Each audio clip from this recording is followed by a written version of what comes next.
ఎందుకు చేసావురా అలా? చెల్లి ఏంటి నువ్వు కూడా? వాడేదో కవర్ చేసుకోవడానికి అబద్ధాలు చెప్తున్నాడు. డబ్బుల కోసమా? చచ్చా, డబ్బుల కోసం ఎవరైనా చేస్తారా? నువ్వు చేసావు కదరా. ఈరోజు డబ్బుల కోసం నాలా మాట్లాడకుండా మోసం చేసావు. రేపు అవే డబ్బుల కోసం నన్ను ఇంకొకరి దగ్గర పడుకోబెడతావేమో. భూమి, ఏంటి ఇప్పుడు ఏమైందని ఊరికే నోటికి ఎంత వస్తుంది మాట్లాడుతున్నావు?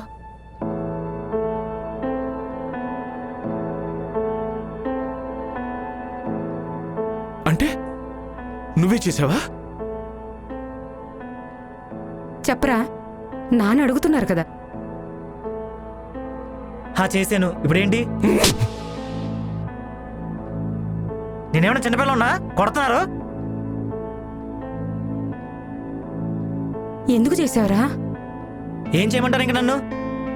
మీరు కోట్లు సంపాదించి పెట్టేసి నేను అడిగిన డబ్బులు ఇచ్చేస్తున్నారు కదా. నాకు అవసరాలు ఉంటే నాకు ఖర్చులు ఉంటాయి, తప్పలేదు.